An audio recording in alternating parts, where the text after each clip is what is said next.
터키 민족 역사상 가장 넓은 영토를 지녔던 오스만 제국.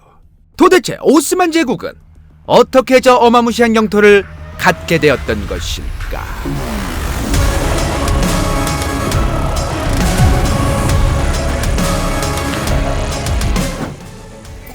유목민족 돌궐 터키 민족 문화로 탄생한 셀주크 제국.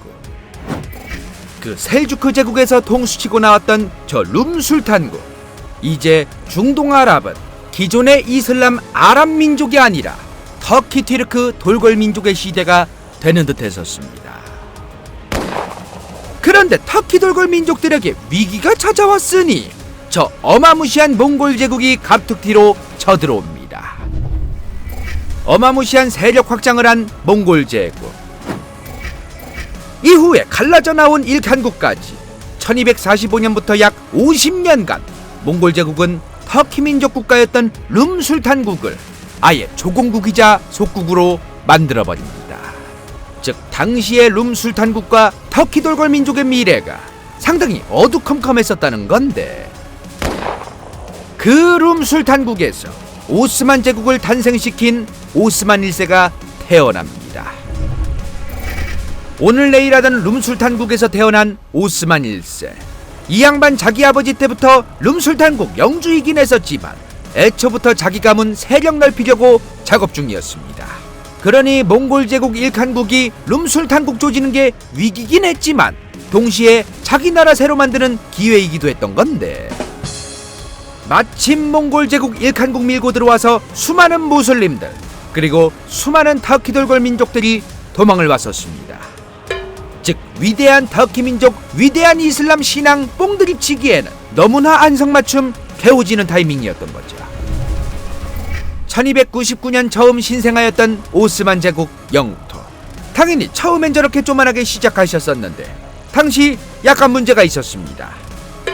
같은 이슬람이긴 했지만 아랍 민족과 터키 민족이 서로 섞여 있어서 자기들끼리 쌈박질을 벌이고 있었던 거죠.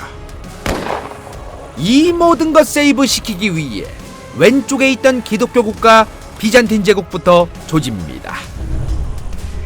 유일신알라께서 우리 아랍 민족, 터키 민족과 상관없이 모두 똑같은 우리 무슬림들에게 이교도 사탄 기독교 비잔틴 제국을 조지라고 하셨다면서 우리의 공통의 신앙 이슬람을 지켜내라고 하셨다면서 다같이 비잔틴 제국 조지자고 얘기하기 시작합니다. 민족들과 종교의 국뽕까지 아주 적절하게 믹스한 정치질 시전했던 오스만 1세. 수많은 정치 역사학계에서는 오스만 1세를 어마무시한 정치공학 전략가로 평가하고 있습니다. 같은 무슬림이라는 동질감으로 국가 정치 초반 아랍 민족과 터키 민족 다 통솔했던 오스만 1세. 이후에는 우리 돌궐 터키 민족이 최고 짱짱이라면서 1300년대 후반 오스만 1세의 아들내미 때부터 저 어마무시한 영토 확장이 이루어집니다. 이제부터 본격적으로 오스만 제국의 부흥이 시작되었던 거죠. 그런데 영토가 갑자기 오지게 넓어지고 보니 당연히 터키 민족과 다른 수많은 민족들, 게다가 이슬람과 다른 종교들까지 별의별 종교, 별의별 민족들이 오스만 제국에 포함되기 시작합니다. 수많은 민족의 수많은 종교국가 오스만 제국. 달리 말하면 앞으로 수많은 종교와 수많은 민족이 오지게 자기들끼리 싸우거나 쿠데타 일으킬 각이 나온다는 의미였습니다. 특히나 당시 비잔틴 제국을 박살내버렸으니 정말 많은 기독교인들이 이슬람 국가였던 오스만 제국의 노예로 끌려오곤 했었는데, 오스만 제국 황실에서는 이 기독교인들을 언젠가 반란 일으킬지 모르는 잠재적 범죄자로 바라봤었습니다. 자기들은 종교가 이슬람이었으니 말이죠. 그래서 나이가 많았던 기독교인들은 어차피 사상개조가 잘 안되니 기독교인들 중 8살에서 18살 사이에 어린 소년들만 끌고 왔어 어릴 때부터 이슬람을 믿게 하고 터키어도 배우게 하면서 사상개조를 시키고 군사훈련까지 시킵니다. 그게 바로 수많은 전략 시뮬레이션 게임들에서 나오던 그 유명한 오스만 제국의 황제 직속근위대 예니체리였던 겁니다.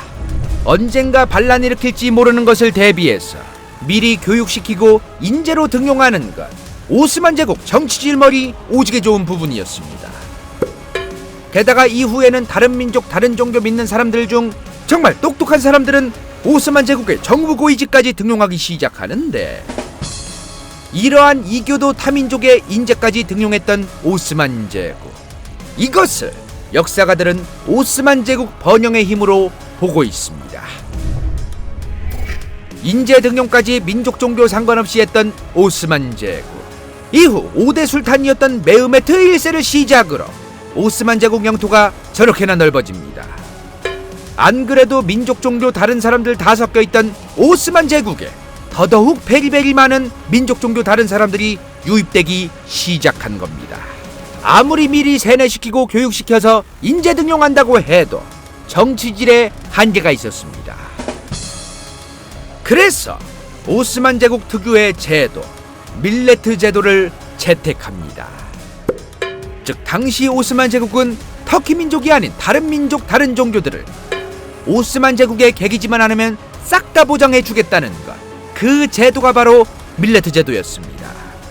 굳이 다른 민족들의 민족을, 굳이 다른 종교들의 종교를 건드려봤자 긁어 부스럼이라는 것을 오스만 제국은 잘 알고 있던 거죠. 즉 너희들 그냥 냅둘게, 대신이 오스만 제국에게 계기지는 마, 대신 세금만 추가로 더 내라는 게 밀레트 제도였던 겁니다. 그렇게 당시 잘나가는 것 같았던 오스만 제국. 그런데 당시 오스만 제국 황제들에겐 한 가지 고민이 있었습니다. 지난 효기심 이슬람 편들에서 말씀드렸던 이슬람이라는 종교의 최고 지도자 칼리파였던 겁니다. 오스만 제국의 황제 술탄이 아무리 넘사벽 권력이었어도 그렇다고 수많은 무슬림들이 싹 다 존경할 만큼은 아니었습니다. 칼리파라는 이슬람 종교 최고 지도자는 따로 있었으니 말이죠. 즉 오스만 제국 황제는 당시 넓어진 영토에 살던 수많은 무슬림들을 싹 다 선동하고 쥐락펴락하기 위해서 정치질만 잘한다고 다 되는 게 아니라고 판단합니다.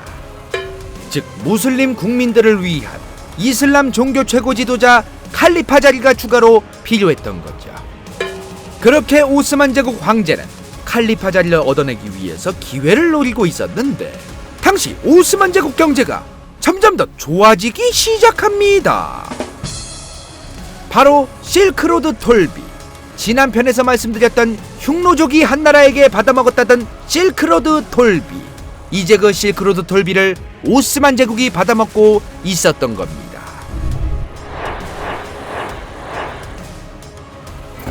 수많은 유럽 국가들, 중국 상인들은 무역을 하려면 오스만 제국의 저 넓은 영토를 통과할 수밖에 없었습니다.